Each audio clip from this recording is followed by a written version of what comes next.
Okay, this is the another video in a series. We've talked about the team, the journey so far, the value, the market, timing, exchanges. And now we're talking about disruptiveness. Is this something that is going to disrupt the space? Or is it just another type of coin? Because a lot of people, the coin market cap, sorry, the number of coins, I think when I came to the space, it was around 700 and something coins. But now you have over 1,400 coins. And more are still being added. Now this number is not being updated. That is a mistake they're actually doing. So, and more has been added and being added and being added and being added. So the question is, what is the value for all these coins? Are they solving any particular problem? Or you just want to launch a coin because someone is launching a coin? So you should be thinking about all those stuff before you invest in an ICO. Are you launching a pro? Are you bringing? What are you bringing to the table? Or you just want to launch a coin? So keep all those at the back of your mind. This is something that will disrupt the space. What are you bringing to the table? So as you can see, if I scroll down, you see different projects.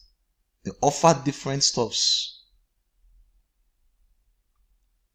Different stuffs. So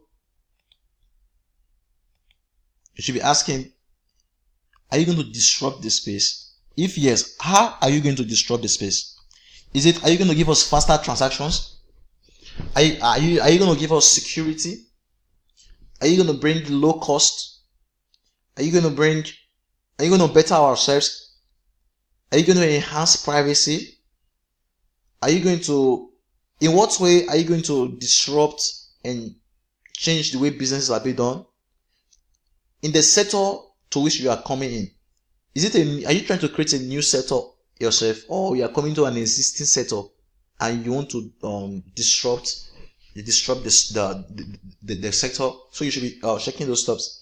Then another stuff has to do with patents and then copyrights.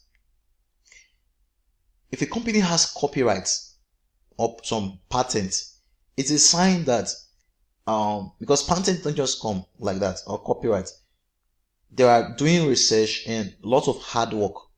So do they have patents? If they have patents, it's a sign that maybe something good is about to come.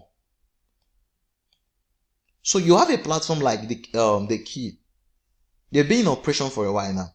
Now they have 23 copyrights that have been obtained, and 15 patents have been accepted by SIPO, the State Intellectual Property of the People's Republic of China, and start attestation process.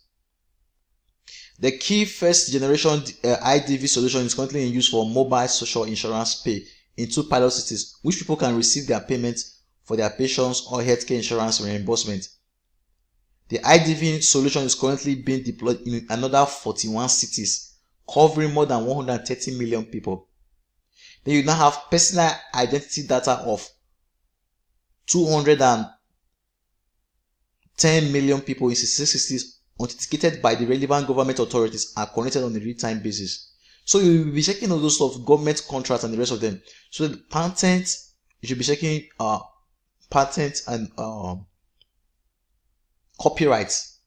Because if you invest in a platform and they don't get things straight from the beginning, they may lead to legal actions, maybe in the course of time, of which we'll be explaining in the next video. So you should be checking those stops. In what way are they going to change, transform the other stops? So guys, I'll see you up in the next video. Do have a very good day.